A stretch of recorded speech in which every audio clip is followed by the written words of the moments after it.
Hello, my name is Michelle Short. Stu DeHaan and myself are co-chapter heads of the Arizona chapter of the Satanic Temple. We are trying to bring the After School Satan Club to a school district near you. The Supreme Court ruled in 2001, in the case of Good News Club versus Milford Central School, that schools operate a limited public forum, and that, as such, they may not discriminate against religious speech should a religious organization choose to operate an after-school club on their premises. Christian evangelicals, particularly the Child Evangelism Fellowship, have taken advantage of this ruling ever since. As it is illegal for schools to discriminate against specific religions or preference others, after-school Satan clubs cannot be denied wherever Christian or any other religious clubs operate. All after-school Satan clubs are based upon a uniform syllabus that emphasizes a scientific, rationalist, non-superstitious worldview, while the twisted evangelical teachings of the Good News Clubs robs children of the innocence and enjoyment of childhood, replacing them with a negative self-image, preoccupation with sin, fear of hell, and aversion to critical thinking. After-school Satan clubs incorporate games, projects, and thinking exercises that help children understand how we know, what we know about our world and our universe. After-school Satan clubs are operated by local chapters of the Satanic Temple, by volunteer members who have been vetted by the Executive Ministry for professionalism, social responsibility, superior communication skills, and lack of criminal history. For more information about our program, please visit our website, afterschoolsatan.com.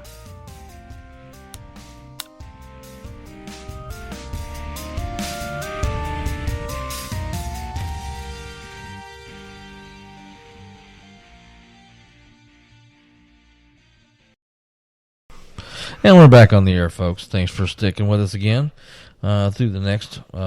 We may be on for another hour or so. We're not going to stay all the way through till 9 o'clock tonight because we do have to get up at 3 o'clock in the morning to go to work on a Saturday, which kind of blows. But, it's one of those things. It is what it is. Now, I just saw this flipping through Facebook while I was on the PSAs. Trump's new tax plan. Now, according to this meme, and I first of all, when you see a meme, always verify what it's saying before so that you don't make a fool of yourself later. Now, I'm not saying that this meme is accurate. I'm just saying that if it's true, it's bullshit. Okay? Under Trump's new tax plan, the Waltons of Walmart will get a $53 billion tax cut. The Koch brothers, $34 billion tax cut. Trump's own children will get a $4 billion tax cut. And 99.8% of Americans will not get shit. So, my advice to you is go out there, look it up, and see if this information is actually true. Because if it is, and you voted for this prick, you're an asshole. I mean, that's my opinion. But anyway, because you care more about your own ideology than you do about the health of our nation. Because the health of our nation is not giving corporations tax breaks. They can go fuck themselves. Stuff. And if you thought when he said, "Make America Great Again," you thought that it had anything to do with you and your fucking family and your piece of shit life, you're a fucking moron, and thank you, because you screwed me and my family because you were stupid. So let's learn from our mistakes and move on. So, we still have our number open, 480-405-1465. If you want to call and talk with us for a little bit about whatever's on your mind, that's a fine deal. Let's do it. Call in, 480-405-1465. Now, before we went to break, we were talking about why it's important to get people to run for every available position. Okay? There's several reasons for that. Okay? The first reason is everybody deserves a choice.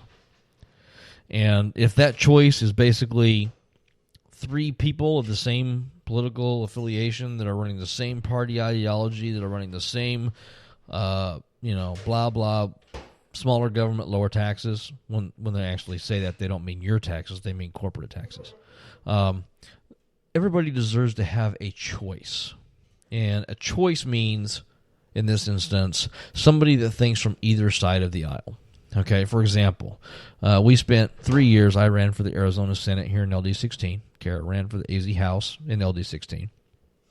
And we ran to give people at the ballots a choice. Because up until then, the choice they were given was no choice.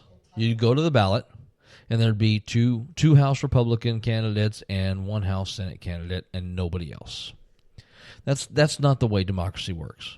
Okay, I hate to break that bubble on people, but yeah, it doesn't work that way.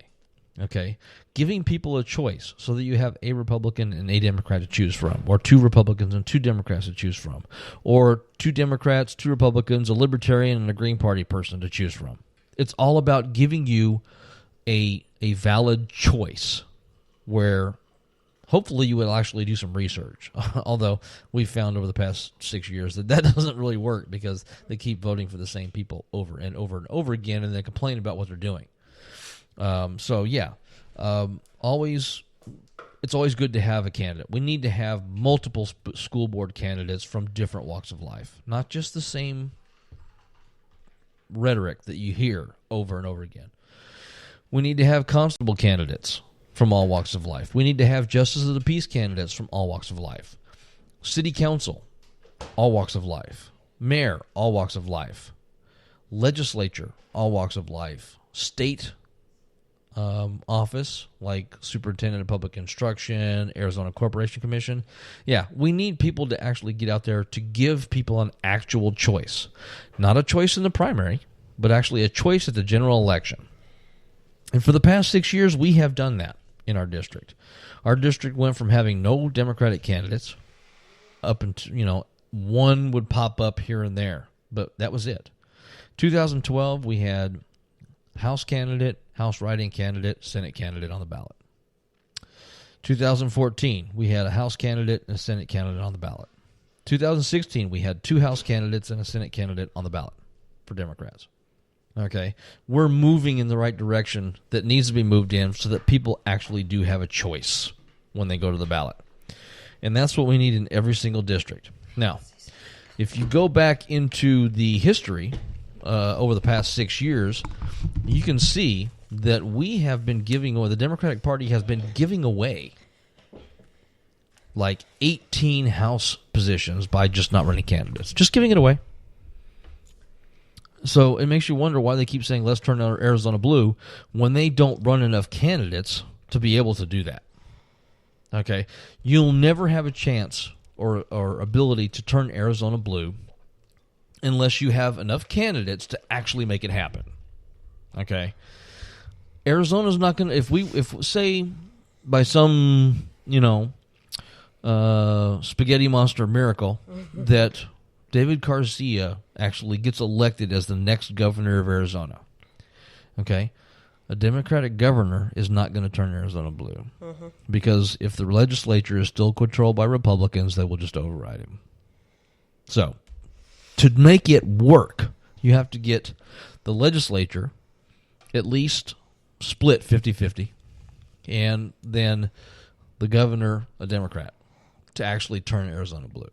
Now, if you give away 18 out of 60 seats in the House and 6 out of 7 out of 30 in the Senate without a fight, okay, there is no Arizona blue because you're giving up seats that you need to take. It's not even purple at that point. Yeah, that's one of the problems I have with the whole idea about turning Arizona blue is that, okay, first off, the Democratic Party, the blue, is the third largest voting bloc in Arizona. They're not the second, and they're not the first.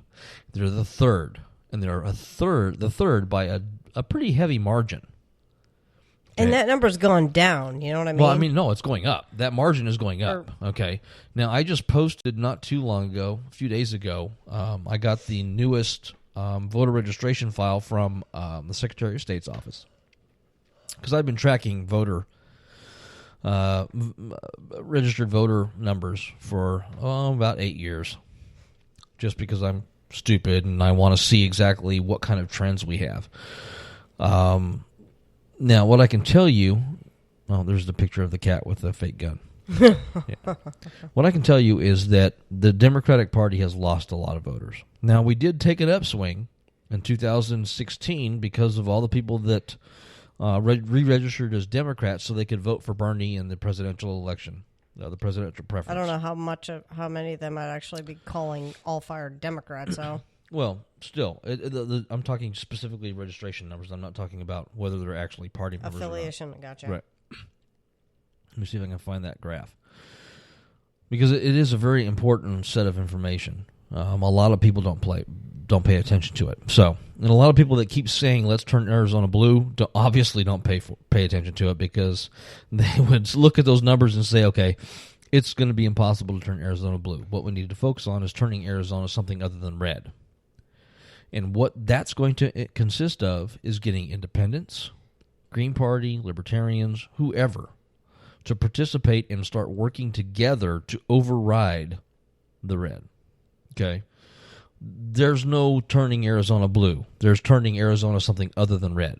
And that's what we need to focus on, because that's the easier step is actually, oh, there it is, getting people to actually work together regardless of political affiliation to take out these people that are purposely working against the best interest of the Arizona citizens.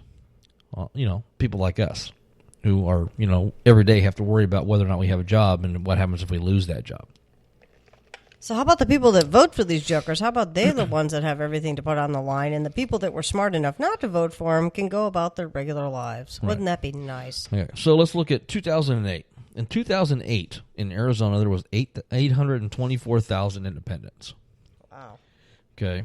That number has gone up, because now there is 1.235 million independents in Arizona.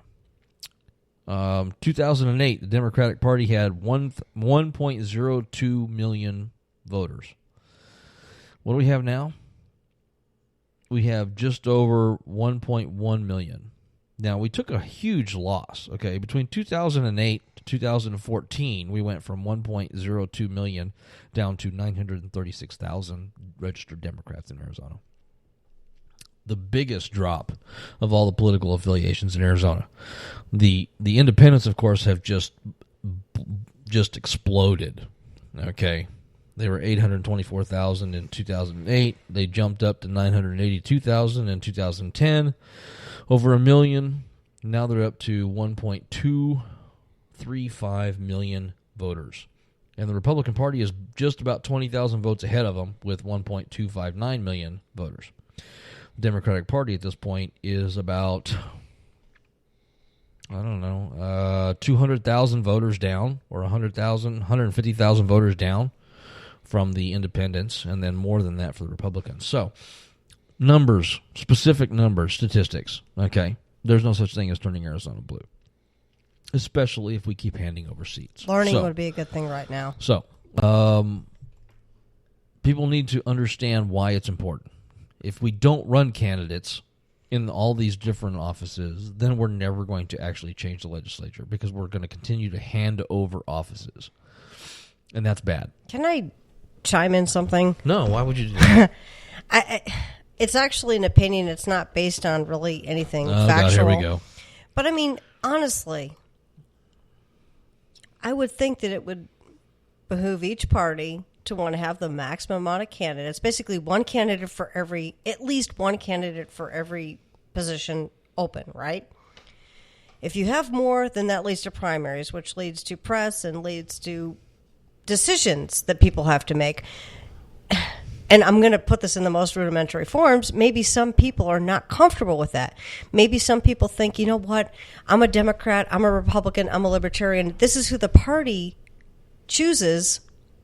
Therefore, I align myself with this party. Therefore, I align myself with this candidate. Well, no, and because if they have more than two candidates, the parties are not supposed to be choosing. I mean, the whole idea is that the people go to the primary ballots and choose which candidates they want. But is it too much work for people these days? Are they so fucking busy on their Facebook that they don't want to even vote? No, it's the media has